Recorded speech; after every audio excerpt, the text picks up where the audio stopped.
All right, everybody, we are live. Happy Thursday. I'm really thrilled to begin this Spark Seed experience and to continue our conversations this Pride Month with a very special person. Malaika Salaam is joining us today, and I'm so honored to have her perspective in our space.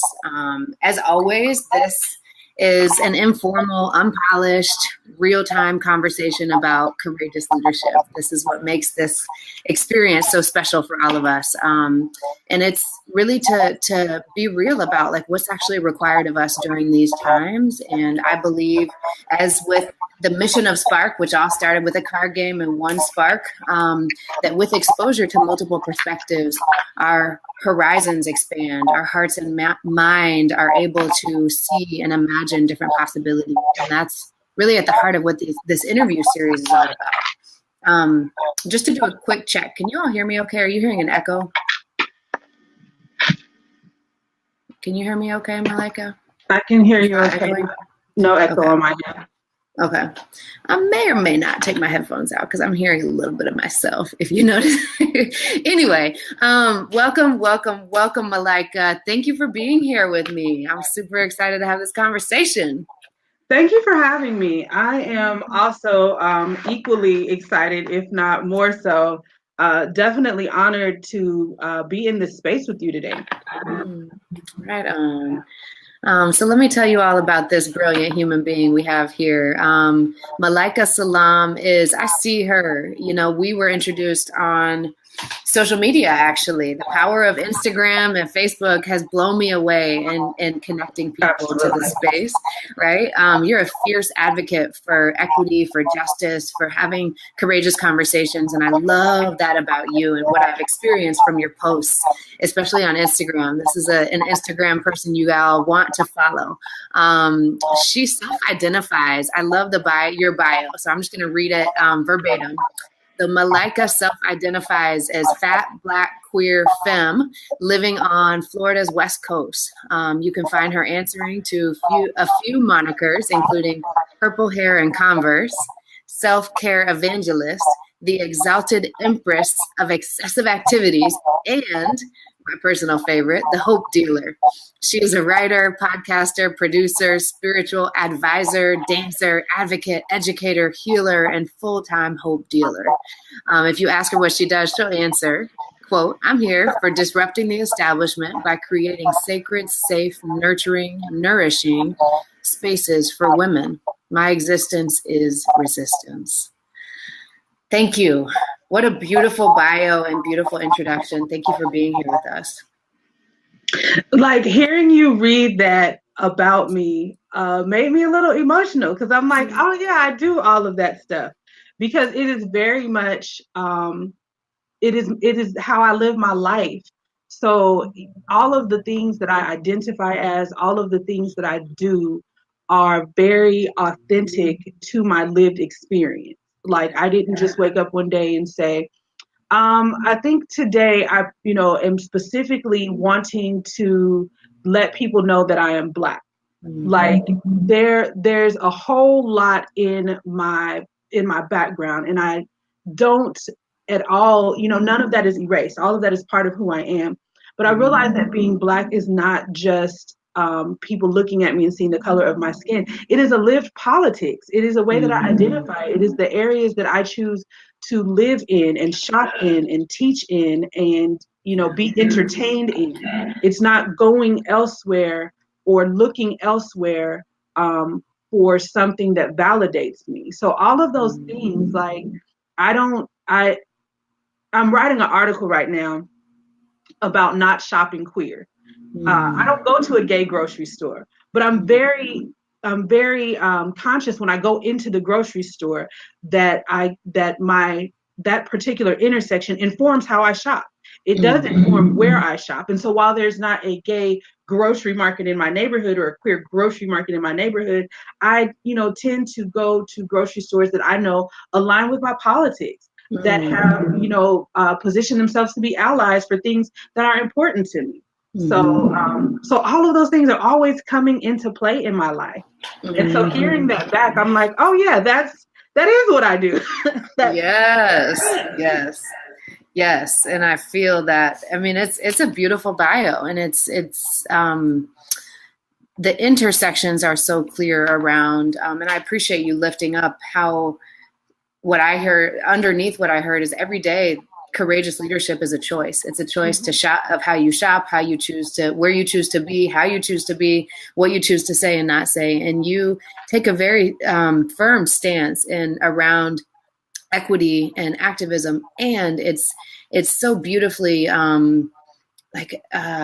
blanketed with love and compassion and healing. And so I mean, there's so many layers of things I want to ask you. And I want to start by just digging right into courageous leadership, given who you are and how you see the world and how you experience the world and what you're up to. How might you describe courageous leadership on this particular day on June 21st, 2018? So I think courageous leadership, first of all, is always evolving.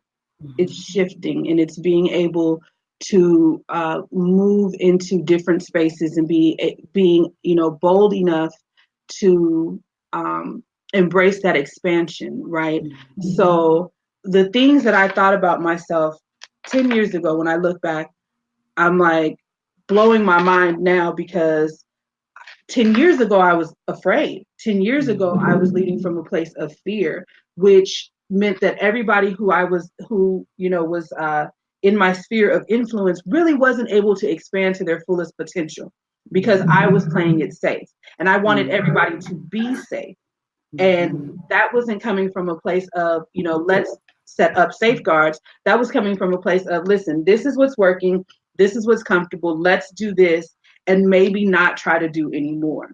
And when I look at where I am now, courageous leadership looks like, what is your big, big dream?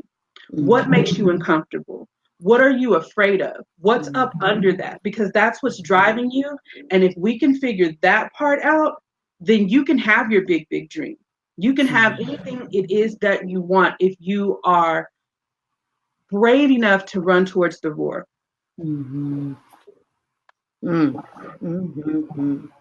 Yes, I'm a very visual learner, so I take notes while I listen. And I wrote down, sphere of influence. I talk about that a lot, actually, and I love the connection to the impact that we're having, and how in the smallest of ways, our decision to be courageous or brave or putting fear in the driver's seat actually influences all the people around us. We don't often talk about that. We don't often talk about how choosing to say a particular thing has a ripple effect, or choosing not to say a particular thing has a ripple effect. And so I appreciate that lens so much. And I know a lot of people have questions about intersectional feminism and intersectional leadership and what it means to be mindful of the intersections of identity. And I talk about that a lot because I think it's important for all of us to be mindful of the examples like you gave earlier. So I'd love to hear, what does it mean to be a courageous leader and hold an intersectional lens, and to really be conscious of the layers of what it really means to take a stand, or to lean into that dream, or to lean in toward the brave choice, which is awfully scary, right? What does it mean to you? So it's as you're asking that question, I'm really focused on what's happening in the background. Yeah, do you hear that? I can hear the reverb now. But visually, I'm looking at your background, and there's a sign that says love, and then there's Black Lives Matter, and then there's the rainbow flag. And for me, that is what it looks like. That is what leading intersectionally looks like. It means that I'm leading with my heart, that I'm coming in, that I'm open, that I'm willing to be vulnerable, which means that I'm willing to drop my judgments and my preconceived notions about things and take a look at them with my heart and not with my mind. And that I realize that each of these things has to include the piece of the other. It has to understand the relationship with the other. So if I say Black Lives Matter, that means all Black lives. That means trans Black lives and queer Black lives and able-bodied Black lives and disabled Black lives. All Black lives have to matter. And on the opposite end, right, or on that same gradient, I'm looking at the rainbow flag, and it's all of us It's not just the L and the G or the LG and the B. We can't exclude anybody. So when I'm leading, when I'm setting up space for people to heal, for people to feel safe, I'm thinking about that. Is this inclusive of people who are mothers? Mm-hmm. Am I holding space where people who have children don't feel like, well, I can't come because my baby is going to be a burden? No, that should not be the case, because I'm at the intersection of motherhood. Can I create a space where we are able to openly discuss everything that's going on, so that people know that as a Black woman, this is the perspective that I am coming from, and your perspective is also welcome, and we can talk about those things, right? Can I create these inclusive spaces for people of all of those different intersections? And so that is a huge part. And I think that it really, for me, begins with love. Like, I have to enter into that space with love and the ability to be loving and to show love to people right where they're at. Even if we don't agree, I can still be able to love you, because we all need that. Yes. So much beauty and brilliance in that response, and I'm unpacking it out loud. And so what I'll say is two things on just a logistical front. If folks are watching and you're hearing feedback, please let us know. I'm like hearing it a little bit. Are you hearing it, Malaika? It's cleared up now. It was okay, a little bit, yeah. Okay, good. But if it's hard to tolerate, y'all let us know, because I can refresh. And speaking of refreshing, Be Live has been a little glitchy. So if we lose you and you're watching us live, please engage. This is a conversation. So please comment, ask questions, make connections. If we lose you for whatever chance, hang tight. We'll be back. So I just wanted to say that out loud. And if you're watching the replay, let us know that you're on Team Replay. Still let us know what this sparks for you and what questions this raises for you, because there are a lot of layers to this conversation that I think are really critical that we begin to both interrogate and unpack, and also make peace with and work on. It's those little subtle moves that we make. And when you say hold space, I'm curious to hear what it means for you, because to me, it requires a lot of ego distance to actually really hold space for all voices to be heard, to feel a sense of belonging. And I'd love to hear more about what it means for you. So it's interesting. I had an opportunity to attend a mindfulness meeting the other day, and they don't ever announce the subject ahead of time, so that, we all come in fresh. We don't, we can drop everything at the door. And we were talking about detachment. And there's this idea of, in order to detach, you have to move away from emotion. And so, for me, what came up was, ego, and how ego wants us to be attached, because ego wants to be right, or ego wants to have a certain position. And part of what I have learned in my practice is that detachment really needs for me to acknowledge my ego, because when I don't, it goes into shadow, and then it will show up, right? So when we talk about the prejudices that we have, a lot of times people don't want to acknowledge them. They don't sound good, and we don't want to sound bad. So we step into a space and we say, I don't see color in this space. In this space, we're all equal.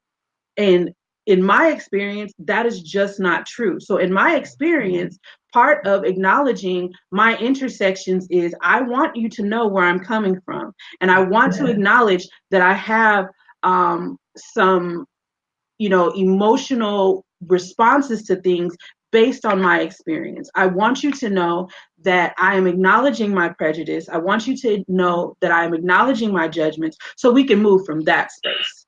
I want to be vulnerable enough to be honest with you and say, listen, I feel a certain way about things because I'm viewing this world through my lenses. I absolutely see color. And in seeing color, I'm able to say, so I have a judgment that there is privilege with, this certain group.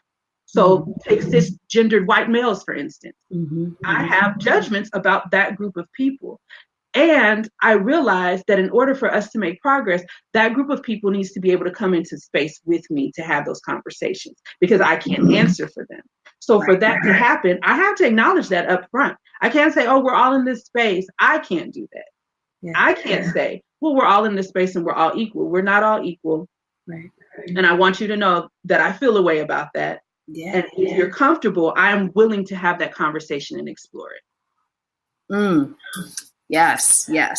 I was just having a conversation with a client this morning who said somebody in their community, said being colorblind is a good thing. We need to move toward not seeing color so that we can, just fully accept each other as who we are. And I was like, oof.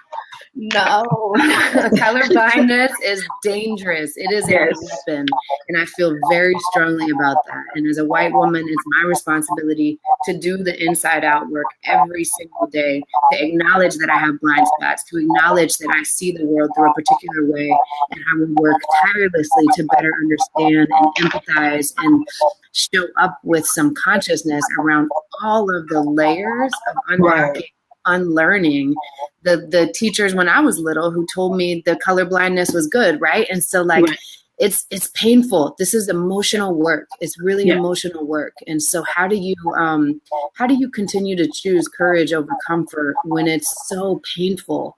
And maybe you have a story of a time when it really, you were pushed to kind of choose to go back into your comfort zone and maybe not say something, or to step away, and you chose courageous leadership instead. So I was looking at, I was thinking about that question, right? Like, Malaika, what are times that you've deliberately chosen courageous leadership?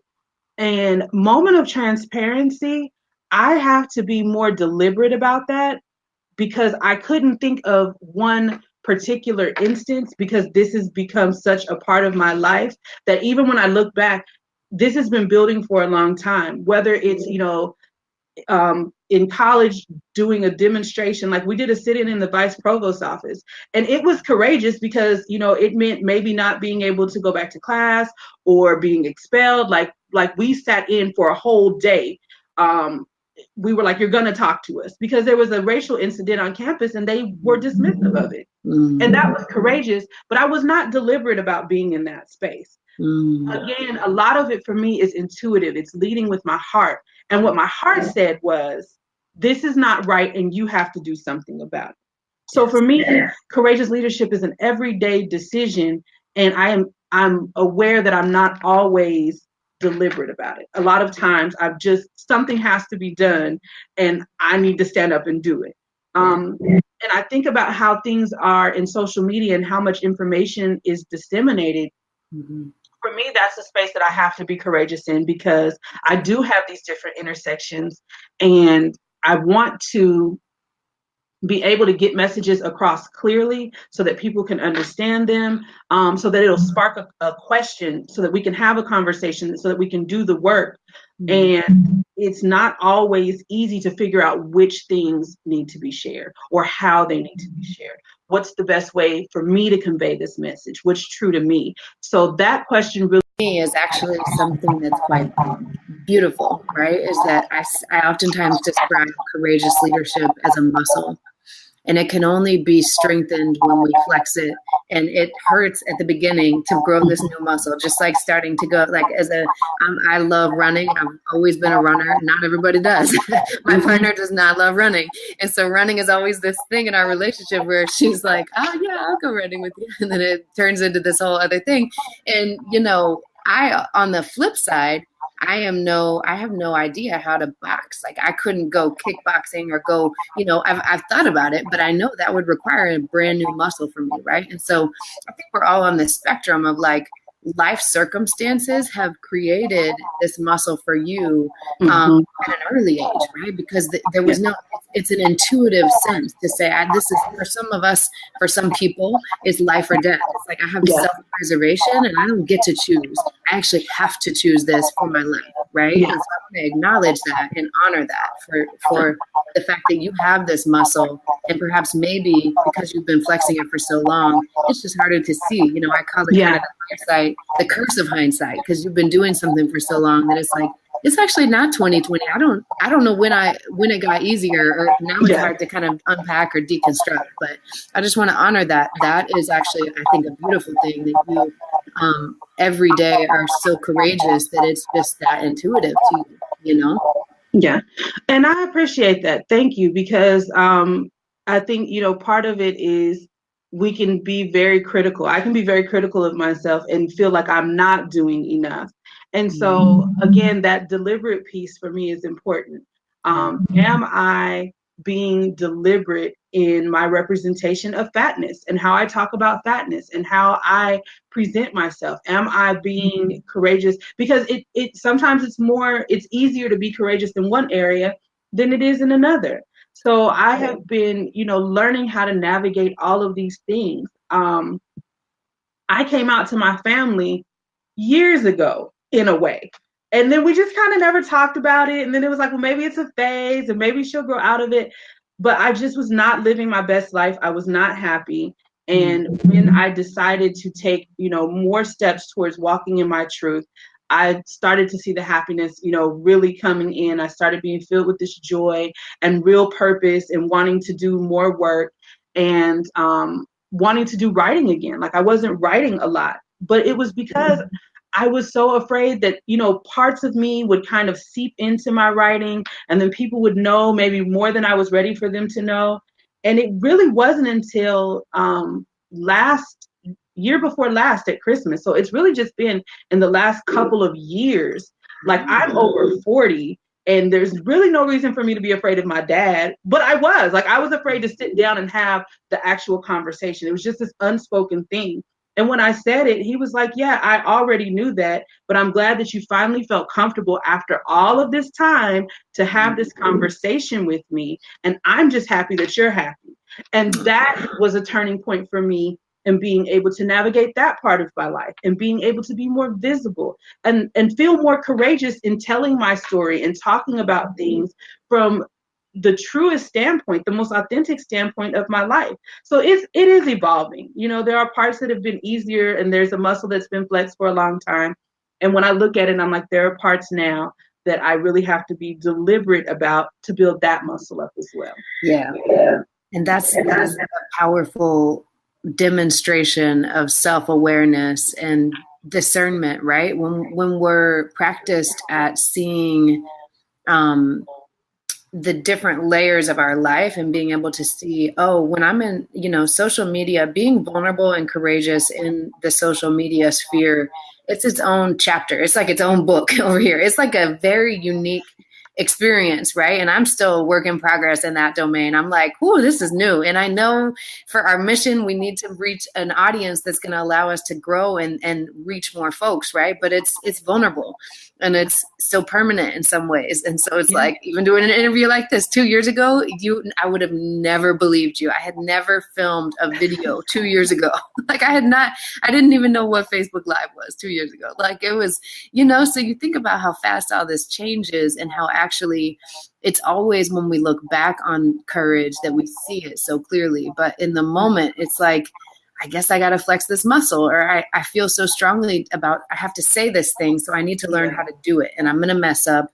But I know that it's going to help at least one person. So I'm going to do it anyway, Yeah, that's absolutely it. I mean, that brings me to all of the different monikers, is what you call them, monikers? Yes. So tell us about Purple Hair and Converse. I've always wondered, tell us about the fascination, like the power of purple and the what your different channels are and what they mean to you. So Purple Hair and Converse literally came from, so I have 8 children total. So I have birth children and I have bonus children. And so there's 8 of them total. So 2 of my children, when they were younger, and I was teaching, in order to get away with wearing purple hair, purple was like my rebellious streak. So I love purple. I love the color purple. I grew up hearing, purple is royalty and, all of those things. And so I felt even more drawn to it. But there was something about that red and that blue and the hot and the cold, and I'm a Pisces and things balancing out. And so I've always loved purple. And then, of course, they add all of these other elements. Well, it means mysticism and queenliness. And I was like, yes, I am all of those things. Purple is my color. So I couldn't wear purple hair when I was at work. So whether I worked corporate or whether I was teaching, it was just frowned upon, right? It was too bright and it was too lively. And there are judgments about people who wear colorful hair, and there are judgments about Black women who wear colorful hair. So I just would put a little bit, like I would braid my hair or do my hair, and I put a little bit in the back. And so, like most people let their hair down on the weekends, I would pull mine up so that you could see the purple. So when I finally kind of stepped out of that realm, and I was at home and I was homeschooling the children, the two of the younger ones were like, "Mom, you can wear your purple hair now.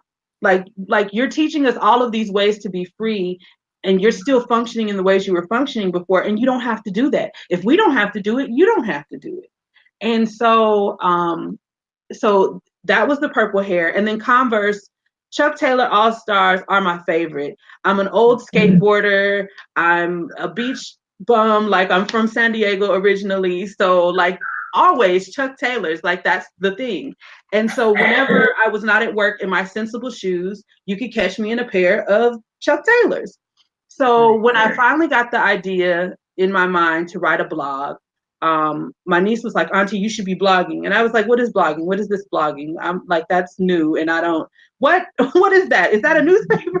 Like, I just went old on her real quick. And she was like, "No, it's a thing and you should do it." And so my kids were like, "You need a name for your blog, and the name should be Purple Hair and Converse, because that is the essence of who you are." They were like, purple hair is your freedom, Converse is your comfort, plus you like to converse with people.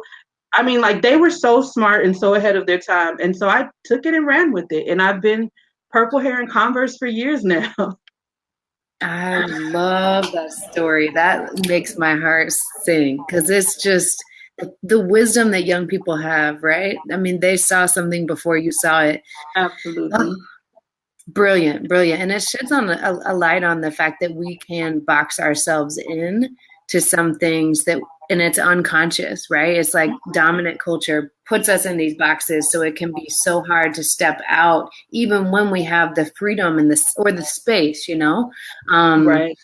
So thank you for shining a light on that, because it takes intentional effort and community. We need people to hold up the mirror for us and be like, "Remember, you walked away from that." Like, a lot of entrepreneurs actually create the conditions that they escape from. I'm like, wait a second, what are you doing? You did not want that life, Right. It takes effort. Yeah, we continue. It goes back to those muscles that we develop. It goes back to that programming. We continue to function in it until, what I've noticed is that it's until a person or an event, sparks a change for us, gives us an opportunity to look at it. And I'm fortunate that my children have all done a wonderful job of holding up the mirror for me. And I'm also very grateful that I have, been present and mindful to listen to them. I think a lot of times, children start talking and people are like, "Oh, okay, they don't really get it. They don't really have the life experience. They don't really know." But that's kind of the beauty of it, because they are still very clear on things. They haven't had a lot of stuff layered upon them. And so when they come to you with their truth, it's just that. It's authentic. It's not predicated on anything. Yes. Yes. I love that. So powerful. Yeah, and what else? What else is you have the other channels. Tell us more about the other things that you got going on. Okay, so the Exalted Empress of Excessive Activity. Yes. So that one came directly from my friends. I do a lot of stuff. I do. I'm blogging. I'm writing for, different journals. I write for Lesbianics. I just published an essay in Maladjusted magazine, which is out of London.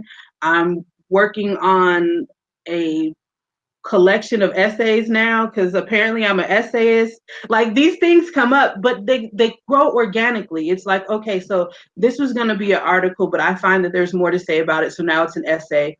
And then my friend who's a writer is like, "Yeah, you've got 10 of those in you, and I'm going to show you my table of contents, and I think you could have a table of contents by September."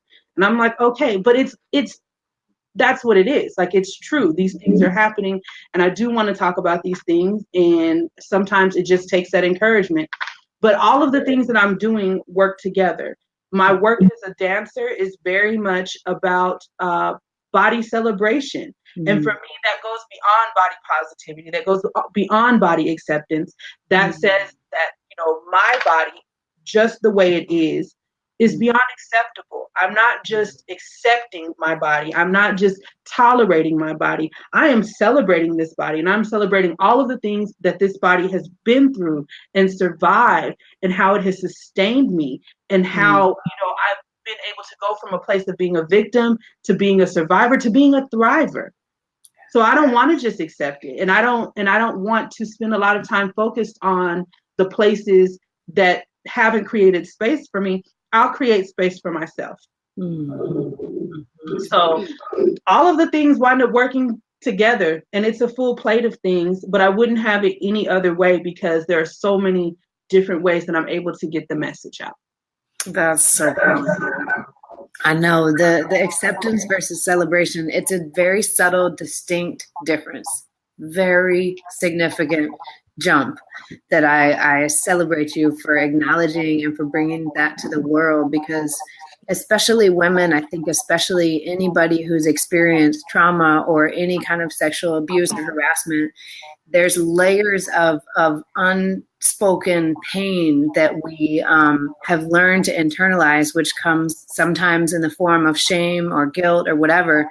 And those are the opposites of celebration. And so to be a living, breathing example of what it looks like to lead celebrating our scars, right? Like I did a talk on that, and I commend you, because I think that is, imagine the number of young women whose lives are going to be changed and different because of this example that you're setting. That makes me so happy. Thank you. And I mean, again, all of these things are from my own lived experiences. I've lived through sexual trauma, and I took on a lot of labels and a lot of beliefs about myself based on what I was told and what other people said and how it had to look. And I wanted to dance for a long time, but I was told things like, you don't have a dancer's body. And so I took all of that on, and they just created layers and layers and layers. And what I found was that as I started taking off the layers, I started getting freer and freer. And then one day I was standing looking at myself naked, exposed, vulnerable, in real time, so fundamentally and like philosophically, I was naked and exposed, but also in real time. And I had to take in all of my body. And so it started with being positive and affirming my body. And then it moved to, it started with acceptance. It started with, okay, I accept this is the body I'm in. This body is not the body it was when I was 20. And it's not going to go back to that because this and this and this have happened. Yes. And then once I accepted it, then I could be positive about it. Okay, these are the great things about my body and my tiger stripes, and I've given birth and all of these things. And then it turned into celebration. And it was like, this body is amazing. This body is awesome. Like, if you understood what this body came from and went through, and we're still here and we're still intact. Like, I have conversations with my body. I personify my body. I'm like, thank you, legs, for getting up and being strong today and carrying me throughout the day and helping me get to where I needed to go, for giving me stability. Thank you, feet, for helping me be grounded. Like, I celebrate my body. And it took a lot of work to get there. And that is a type of leadership that I do, because my baby girl was 11 before she ever saw my skin. Because I was so ashamed of my body, I would never be exposed around her. And when she saw me for the first time, I thought that I would see this disgust on her face, because that's how I felt. So I thought she would look at my body and, feel repulsed. And she didn't. And she didn't run away. And she was beaming. And when I asked her about it, she was like, I'm proud of you for doing it. And now I feel freer. Now I feel like I can be comfortable in my body, because I was ashamed of my body because that's what I saw you doing. And that's not the message I wanted to pass along at all. I wanted to give her the opposite of that. And so this work is about, I want little girls to see that. Yes. Wherever they are in their lives, whatever their body looks like, whatever their body is capable of or not capable of, I want them to be able to celebrate that body. Yes. So I teared up a little bit on that one. That was just very, very heart touching, to think about the mother-daughter bond and the power of like what's not said that kids absorb. Thank you. So beautiful. Whew. Yeah, so tell me about what, as we're kind of turning a corner and closing out, what's your learning edge these days? Like, what are you present to that you, especially like another thing that I wanted to ask you about is like, what would you invite people to think about when it comes to this month and what Pride really represents? So you can choose either of those or both. But I'm very curious to hear, how you might describe what feels important to you around learning these days, and then also any invitations you want to give our community to be thinking about this Pride Month. Okay. So I think I am going to kind of segue with my last moniker, which is probably my favorite moniker, which was Sparked by Spark. So my friend said, she was like, you need to, friend is not accurate. I call her my wife friendster. We are business partners. We are co-parents. We are sisters. We are best friends. We are all of those things. It is a very intimate friendship. And so it's like having, a wife and a friend and a sister all rolled into one. So we were talking about my partner and who had just joined Instagram, and she was like, she should follow Spark Leadership. This will probably help her. So my partner is also in education. She's an AP, and she teaches in South County, which is predominantly Black schools. I think her school has the highest population of Black students, and she is a white woman. And then she gets into this family dynamic with me and my children, and it's a very Black family. So it's like, okay, so now all of those things that you're seeing in school, you're going to get to experience some of that real time, and we can explain and we can give context. And so my friend, the Lux Libra, says you should have her follow Spark for Leadership. That would be a great place for her to, ask questions and get questions answered. And I was like, great. So then I started following, and like the first message I saw was the Napoleon Bonaparte quote that a leader is a dealer in hope. And that, for me, was like a missing puzzle piece. So where am I now? I'm a hope dealer. And what does that mean? That means that I'm pushing positivity constantly. That doesn't mean that every situation is going to be rainbows and sunshine. That means that at the end of the day, I have hope, a confident expectation that there is a viable solution, that there is a lesson that is to be learned, that we are going to gain something from this, some type of insight, some type of growth. And it's not always pretty. It's not always pleasant. But the hope is that I am present and that I am aware aware of it. So where I find myself now, what is my learning edge? It really, I think, centers a lot around mindfulness and around being present, around, being attentive to people, being attentive to situations, being attentive to what I can bring to the situation, when I need to step back and support somebody else in the work that they're doing. So, learning that balance of, not having to do it all and being present for the work. So sometimes you're present for the work as the leader. Sometimes you're present for the work as the support. Yeah. And leaders, I think a lot of leaders forget that part. A lot of times, what the programming is that if you're a leader, you lead from the front, you do everything. What about servant leadership? What about when you show up to serve people? What about when you show up as the example, not just telling people, it's the difference between being a benevolent leader and being a tyrant.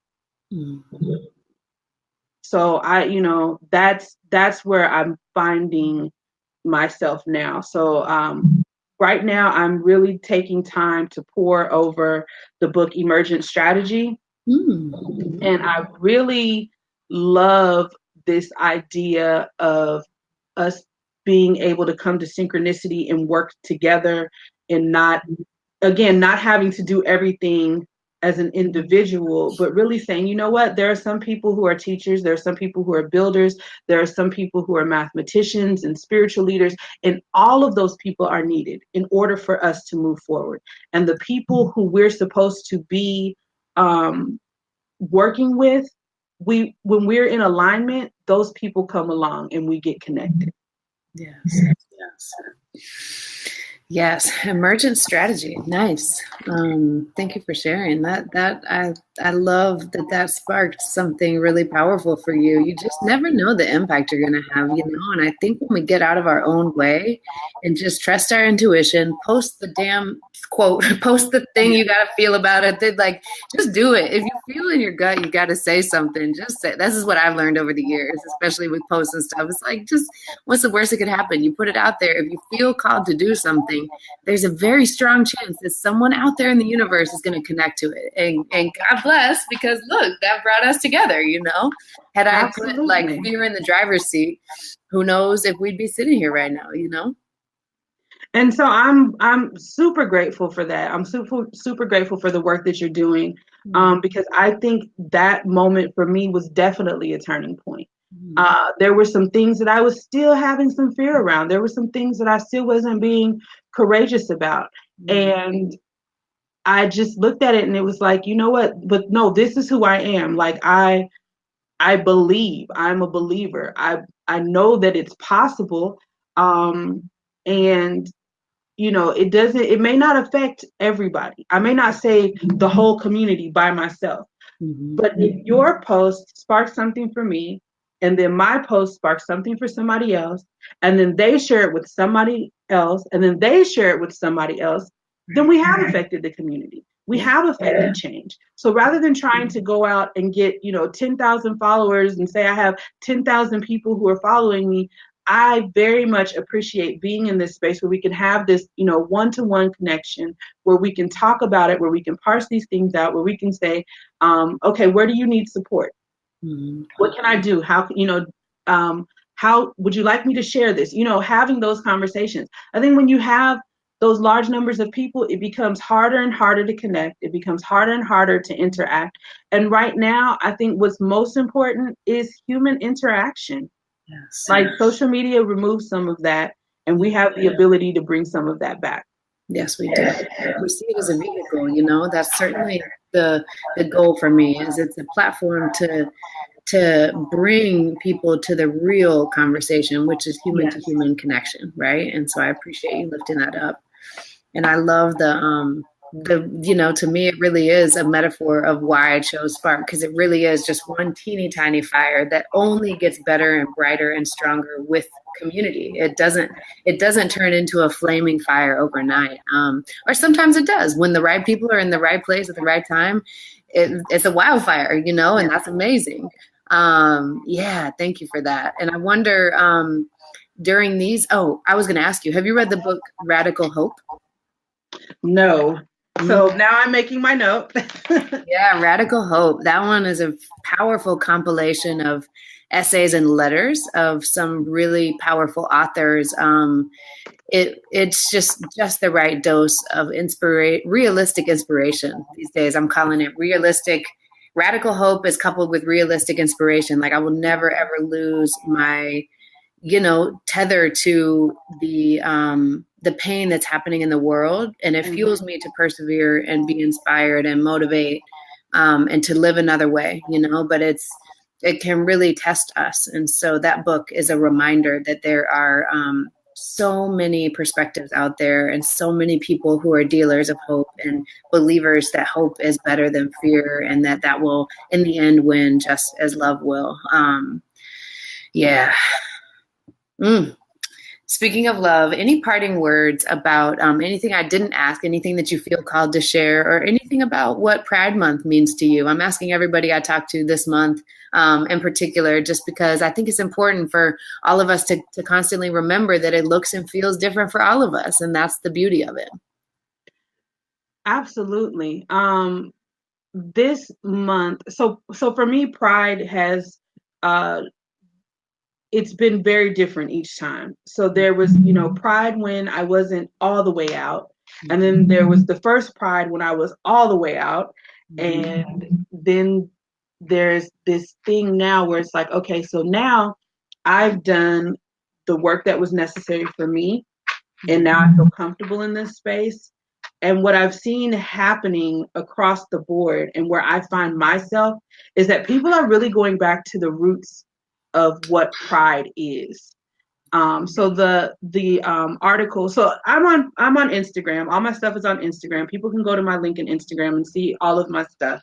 The article that I recently wrote for Maladjusted was called Pride and Privilege, and it really was about the privileges that we enjoy now of celebrating Pride and having these parades and having these galas and having all of this wonderful pageantry around it. But Pride really started as a riot. It was a response to this rampant homophobia that was being enacted by law enforcement.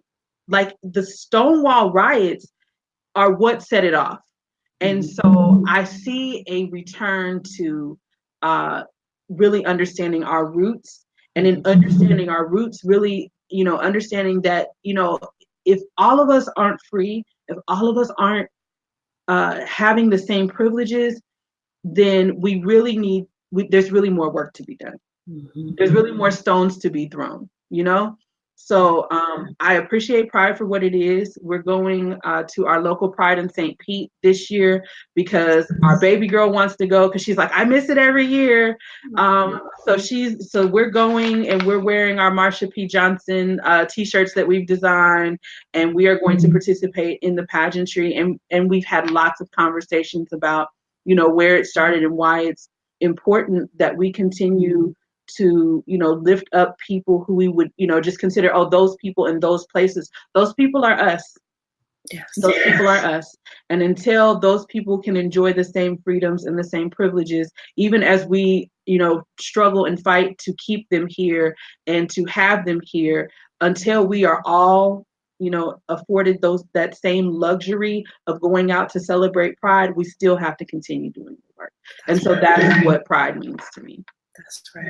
It's so powerful, and just another beautiful reminder of the importance of having these really transparent conversations with our kids, with young people. Like, they're ready and thirsty for these real conversations. And when we deny them of the real history, we are not painting a clear picture. And I think it's a delicate dance, right? And I know age is developmentally, there's some stuff that kids can process, and that, at the end of the day, critical judgment is necessary. And I just love that you're being transparent and real with your kiddos, because it's just clear. I can only imagine, I haven't met them clearly, but I can only imagine how just inspired and wise they are. Like, I feel their wisdom already. So hats off to you for being what I feel in my whole spirit, such an amazing mother. Thank you. I'm like I said, a bio mom, a bonus mom, a community mom.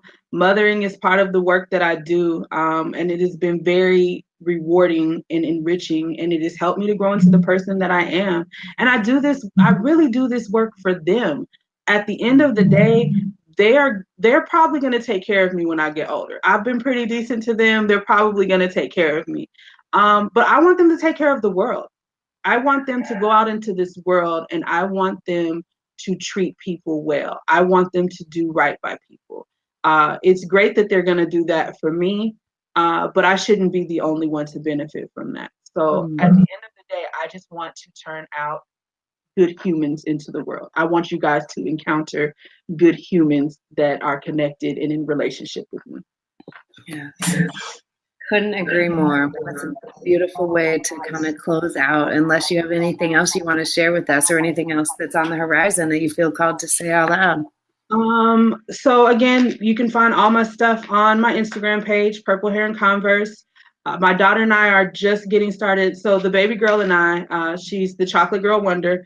She and I have a podcast that we do. It goes up, we do it live over the weekend, and then it goes live. It goes on our page on Tuesdays. So our podcast is called the Intersection Podcast, and it's where I talk about, how I am viewing the world from my Black fat femme lenses, and she talks about how she's viewing the world from her chocolate creative conscious lenses.